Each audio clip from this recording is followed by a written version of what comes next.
اب میں ملتمس ہوں پیر طریقت رہبر شریعت صاحبزادہ والا شان حضرت علامہ مولانا صاحبزادہ عمر زیب بادشاہ قاسمی، آپ تشریف لاتے ہیں اپنے مخصوص انداز میں، آپ ہمارے قلوب و اذہان کو منور فرمائیں گے۔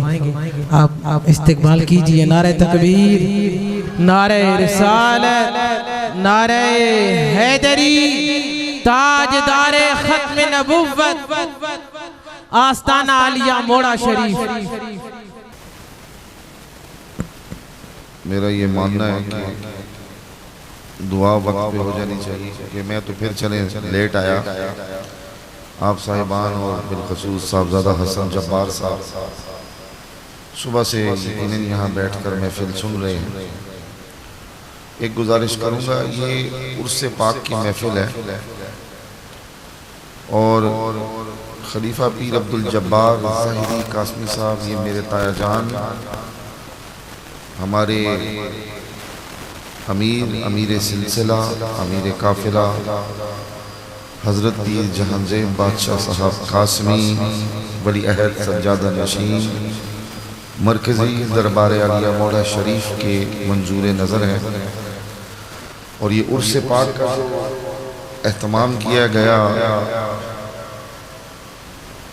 جو یہ بزم کا اہتمام ہوا، یہ صاحبزادہ صاحب کے والد جن کی ایصال ثواب کے لیے یہ سارا اہتمام ہو رہا ہے، پیر عبدالجبار صاحب مرحوم، یہ انہوں نے اپنی زندگی میں بزرگان موڑا شریف کے عرس کا اہتمام کیا، پھر ان کا انتقال ہوا تو یہ بزم پیر عبدالجبار صاحب کے ایصال ثواب کے لیے عرس کی شکل میں منائی جاتی ہے۔ اس کو عرس ہی رہنے دیں تو یہ بہتر ہوگا،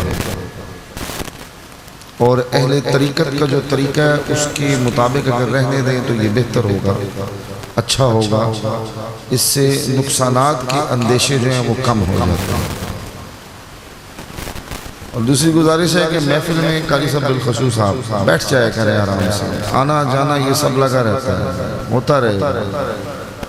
میرے گھر میں جو عرس ہوتا ہے، اور آج سے نہیں 150 سال سے ہو رہا ہے، لوگ آتے ہیں جاتے ہیں، لوگ جو سٹیج پہ بیٹھے ہیں بیٹھے رہتے ہیں اپنی جگہ پہ، ہل جل نہیں ہوتی اس میں، کیونکہ یہ بھی طریقت کے اصولوں کے خلاف۔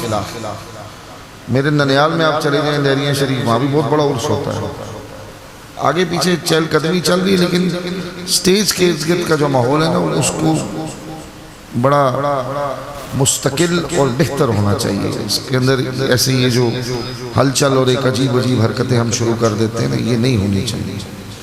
دوسرا یہ اہل طریقت ہمارے بزرگ ساتھی پیر عبدالجبار صاحب، یہ طریقت والے لوگ تھے، اور ان کی بیعت میرے پردادا جان اعلیٰ حضرت پیر محمد زاہد خان سے تھی، امام الصابرین و امام الذاکرین، حضور بابا جی کے حقیقی وارث اعلیٰ حضرت پیر محمد زاہد خان ولی سے ان کی بیعت تھی۔ میں نے امام الذاکرین اور امام الصابرین کا لفظ یہ اپنے سے نہیں لگایا، آج کل تو ہم جو دل میں آتا نا لگائی پھرتے ہیں، امام الذاکرین شہباز لا مکان، پتہ نہیں کیا تو کیا تو کیا۔ میں لقب بھی وہ لگاتا ہوں جس کو میں سمجھتا ہوں کہ جو لقب میرے کم علم کے مطابق لیکن ان کی شان اور مرتبے کے عین مطابق اور بہتر ہو، تو عرس کی بزم کو عرس کی بزم رہنے دیں۔ اور آپ نے جو جلسے تقریبیں وغیرہ کرنی ہے، پورا سال آپ کے پاس ہوتا ہے، آپ 10 مرتبہ کریں، 20 مرتبہ کریں، لیکن عرس کی جو بزم ہے نا اس کو وہ عرس کا رنگ رہنے دیں۔ یاد رکھنا میرے دوستو، ہم سب کھاتے ہیں خیرات حضور نبی پاک صلی اللہ علیہ وآلہ وسلم کے در کی، حضور کے در کی خیرات کھاتے ہیں۔ میں علامہ فاروق الحسن صاحب کی اس بات سے مکمل اتفاق کرتا ہوں، بلکہ میرا خیال ہے جو بندہ اتفاق نہیں کرے گا میرے نزدیک وہ بندہ ہی نہیں، ایمان تو بہت آگے کی بات ہے، وہ بندہ ہی نہیں۔ ہم سب حضور کی خیرات کھاتے ہیں، اور کہتے ہیں نا تیرا کھاواں میں تیرے گیت گاواں یا رسول اللہ، کھاتے جو حضور کا ہے، جن کا کھانا ہے ان مالکوں کے ساتھ وفا تو کرنی ہے۔ یاد رکھنا جو حضور کے ہو گئے نا جو حضور کے در پہ آ گئے، حضور کے ہو گئے، جنہوں نے حضور کو مان لیا، پھر رہتی دنیا تک سارے زمانوں نے انہیں مانا۔ یہ بات یاد رکھیے کہ بڑی آسان سی بات۔ میں شعر و شاعری نہیں کروں گا، نہ میرے پاس کوئی اتنا ترنم ہے، بس ایک ہی بات میں آپ کی سماعتوں کی نظر کروں گا۔ جو حضور کے ہو گئے نا، پھر سارا جگ، سارا جہاں، رہتی دنیا تک سارے زمانے ان کے ہو گئے، کیونکہ حضور کی محبت کے بغیر تو کوئی اور شے ہے ہی نہیں۔ اور ایمان بھی صرف حضور کی محبت کا نام ہے، اور تو ایمان کوئی، میرے نزدیک مجھے تو کوئی ایسی چیز نظر نہیں آتی۔ دیکھو دوستو، ہم نے اللہ کو نہیں دیکھا، فرشتوں کو نہیں دیکھا، جنت یا جہنم کو ہم نے کوئی اس کا نظارہ نہیں کیا، پھر بھی مانا کیوں؟ حضور نے فرما دیا سب ہے، ہم نے کہا ہے۔ ہم نے اللہ رب العزت کی ذات کو دیکھا نہیں، میرے آقا نے کہا وہ وحدہ لا شریک ہے، ہم نے کہا وحدہ لا شریک ہے۔ تو ایمان صرف حضور کو ماننا اور حضور کی ماننا ہے، اور تو ایمان کوئی شے ہے ہی نہیں۔ ایک مرتبہ حضور چہل قدمی فرماتے ہوئے جا رہے تھے، تو ایک مقام پر حضور کو ایک گھوڑا پسند آیا، اور حضور نے اس گھوڑے کے مالک سے حضور کی گفت و شنید ہوئی، تو حضور نے پوچھا کہ یہ گھوڑا فروخت کرو گے؟ اس نے کہا جی اسی غرض و غایت ارادے سے آیا ہوں کہ میں گھوڑے کو فروخت کروں، میں تو گھوڑا فروخت کروں گا۔ تو حضور کے درمیان اور اس کے درمیان کچھ مکالمہ ہوا، اور پھر ایک قیمت طے پا گئی۔ اب آقا وہاں پر کسی کاروبار یا خرید کی غرض سے تو آئے نہیں تھے، آپ تو حضور چہل قدمی فرماتے ہوئے وہاں آ گئے، اور آپ کو وہ گھوڑا پسند آ گیا۔ جب قیمت طے پا گئی تو حضور نے فرمایا کہ ٹھیک ہے، میں اس کی جو قیمت تمہارے ساتھ طے پائی ہے، میں جاتا ہوں، میں وہ قیمت لے آتا ہوں، تب تک یہ میرا گھوڑا امانت تمہارے پاس رہے۔ حضور تشریف لے گئے۔ اسی اثناء میں ایک اور بندہ وہاں آیا، اور اس نے آ کر اس بندے سے کہا بات کیا؟ اس نے کہا جی میں نے گھوڑا فروخت کر دیا اس قیمت پر جو قیمت حضور کے درمیان اور اس کے درمیان طے ہوئی۔ تو وہ جو دوسرا تیسرا بندہ وہاں آیا، اس نے کہا کہ میں تمہیں اس سے زیادہ قیمت ادا کرتا ہوں، تم یہ گھوڑا مجھے دے دو۔ اس نے کہا ہماری بات طے ہوگی۔ اس نے کہا بات طے ہوگی تو کیا ہے، تم مکر جانا۔ تمہارے اور ان کے درمیان جب یہ سودا طے ہوا تو تیسرا کوئی فرد موجود نہیں تھا، جب وہ آئے تو تم مکر جانا، اور عذر یہ دینا کہ آپ کے اور میرے درمیان جو سودا ہوا یا قیمت طے ہوئی ہے، کہ آپ کے پاس اس کا کوئی گواہ موجود ہے؟ اب دونوں جانتے تھے گواہ تو کوئی نہیں، جو فروخت کرنے والا تو اسے بھی معلوم تھا کہ جب میں نے حضور کے ساتھ قیمت طے پائی ہے، سودا ہو گیا، تو میرے اور حضور قربان جو آقا کے علاوہ اور کوئی موجود نہ تھا، تو قیمت تو جب طے پائی، گواہ تو کوئی موجود نہیں ہے۔ تو وہ کہنے لگا پھر پوچھنا کہ آپ کی شریعت میں اس کا کیا حکم ہے، کہ جب دو لوگوں کے درمیان کوئی سودا طے پا جائے تو اس کے لیے کیا احکامات ہیں، کیا حکم ہے۔ اب وہ اس کی باتوں میں آ گیا، اس نے برگلایا، وہ باتوں میں آ گیا۔ حضور تشریف لے آئے۔ حضور نے کہا کہ جو رقم تمہارے بیچ، جو بھی ہمارے بیچ طے ہوا تھا، وہ میں لے آیا ہوں۔ اب وہ اندر سے تھوڑا سا بددیانتی کا شکار ہو گیا، بدگمان ہوا، اس کی باتوں میں آ گیا۔ وہ کہنے لگا جی آپ کے اور میرے بیچ تو کوئی سودا ہوا نہیں۔ میرے آقا نے فرمایا سودا تو ہو گیا ہے، ابھی ہمارے بیچ مکالمہ ہوا، جو قیمت طے ہوئی وہ میں تمہارے لیے لے آیا ہوں۔ اس اثناء میں وہاں پہ اور لوگ بھی اکٹھے ہونا شروع ہو گئے۔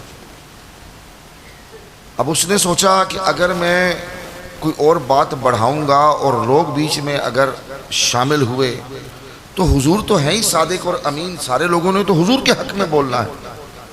اس نے فوراً حضور کی بارگاہ میں کہا کہ آپ یہ بتائیے آپ کی شریعت کیا کہتی ہے، کہ اگر دو لوگوں کے مابین کوئی سودا طے ہو جائے تو اور اس میں اگر کوئی مسئلہ پیش آ جائے تو آپ کی شریعت کا کیا حکم ہے؟ حضور نے فرمایا میری شریعت تو کہتی ہے کہ پھر گواہ کا ہونا ضروری ہے، گواہ کا ہونا ضروری ہے۔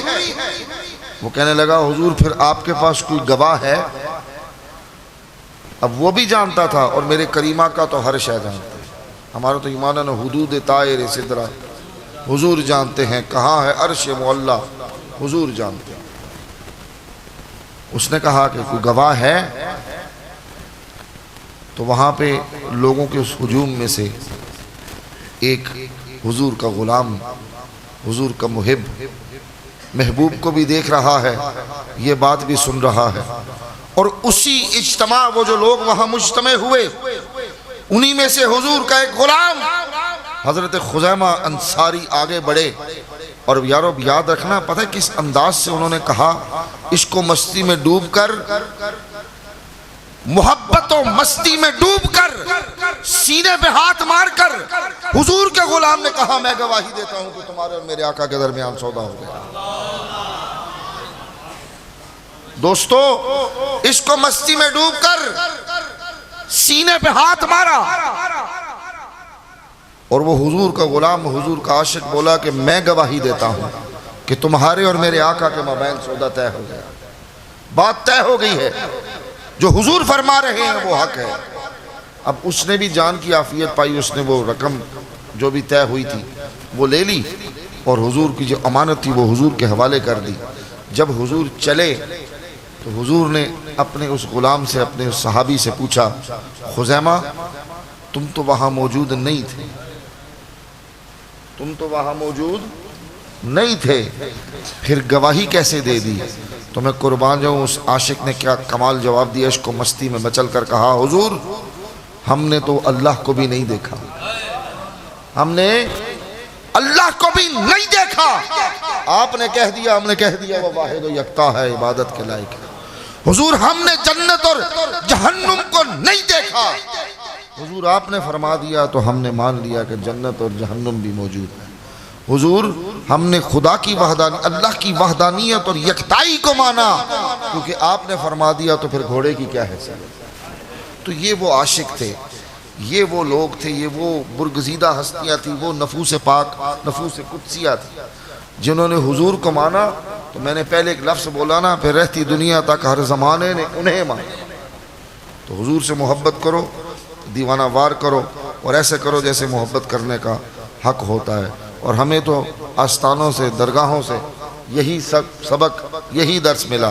اور میں جس گھرانے سے میرا تعلق ہے، میں کسی بھی تعارفی جملے کا قائل نہیں، میرے کرائے ہوئے تعارف کے محتاج حضور بابا جی غوث زمان، قطب دوران، مجدد طریقت، امام الذاکرین محمد قاسم صادق نہیں ہے، میں ان کے نام کا محتاج ہوں، میں ان کے نام کا۔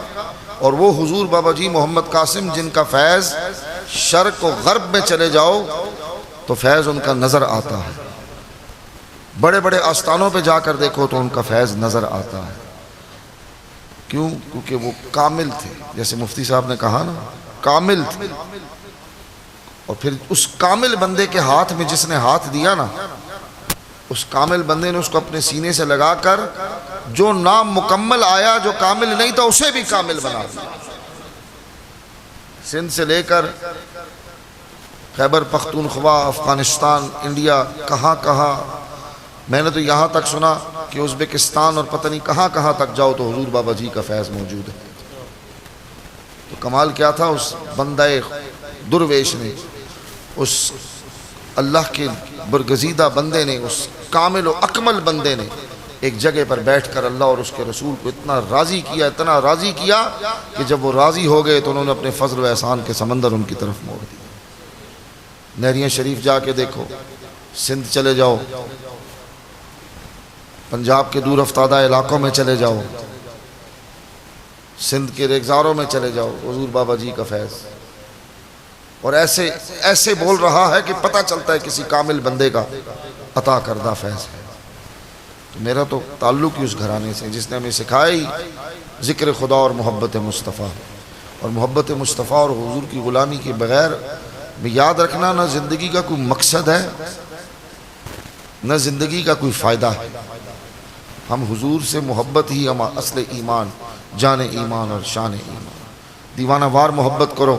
اللہ کریم اس آستانے کو اور بالخصوص صاحبزادہ حسن جبار صاحب کو اللہ کریم یہ قوت اور توفیق عطا فرمائے کہ یہ اپنے والد کے نقش قدم پر اسی طرح چلتے رہیں، یہ بزم اسی طرح سجتی رہے۔ یاد رکھنا یہ محفلیں میری، قاری صاحب کی، علامہ صاحب کی، حسن جبار صاحب کی، یہ اللہ کے ذکر کی محفلیں، نبی پاک صلی اللہ علیہ وآلہ وسلم کے ذکر پاک کی محفلیں، یہ ہماری محتاج نہیں، ہم ان کے محتاج۔ ہم ہوں گے یا نہیں ہوں گے، یہ محفلیں اسی طرح سجتی رہیں گی۔ اللہ کریم آپ کو حضور بابا جی، محمد قاسم، یہ تو ہے بھی بنال، یہ سارا علاقہ کشمیر کا اوپر یہ جتنا بھی ہے، یہ تو ہے ہی، وہ میرے چاچا جان قبلہ عالم فرماتے ہیں نا کہ کشمیر اور یہ جو خطہ ہے پوٹھوار کا سارا ہے، یہ مٹی موڑا شریف کی۔ آپ دیکھ لیں ابھی بھی، آپ کسی بھی علاقے میں چلے جائیں، آج سے 100 سال 50 سال پہلے، 70 سال 80 سال پہلے، تب بھی لوگوں کو موڑا شریف کا معلوم تھا، بابا جی محمد قاسم کا معلوم تھا۔ آج آپ جائیں، میرا ننیال ہے نہریہ شریف، ان کا بھی بڑا فیض ہے اس علاقے میں، حضور سرکار نہروی میرے نانا تھے۔ آج بھی آپ جائیں، بہت سے لوگ ان سے منسلک ہیں، گمگول شریف چلے جائیں، بہت سے لوگ ان سے منسلک ہیں، لیکن ان کی پچھلی نسلوں کا پتہ کرو، سب کے باپ دادا سب حضور بابا جی محمد قاسم کی اولاد اور ان کے دربار کے ساتھ منسلک تھے۔ تو یہ شاخیں بنی آگے، پھر انہوں نے اپنی اپنی محنت کی، ذکر اذکار کیے، اللہ نے ان ذکر اذکار کو پسند کیا اور ان کو بھی اللہ کا کریم نے عروج دے دیا۔ لیکن یاد رکھنا، خیرات معرفت و عرفان کی محمد قاسم نے بانٹی، سب خالی جھولیاں لے کر آئے۔ آج کوئی کچھ بھی کہتا پھر ہے، جھولیاں خالی تھی، محمد قاسم نے ان جھولیوں کو معرفت و عرفان کی خیرات سے بھر دیا۔ کیوں؟ کیونکہ مدینے والے تاجدار نے یہ کرم فرما دیا محمد قاسم کی ذات، اللہ نے اس ذکر و رضا کو پسند کیا تو محمد قاسم کو اس درجے پر فائز فرما دیا۔ باقی میں تعارفی جملے بولتا نہیں، نہ مجھے ضرورت ہے، نہ حضور بابا جی میرے بولے ہوئے جملوں کے محتاج ہیں۔ اللہ کریم اس آستانے کو اسی طرح شاد باد اور آباد رکھے۔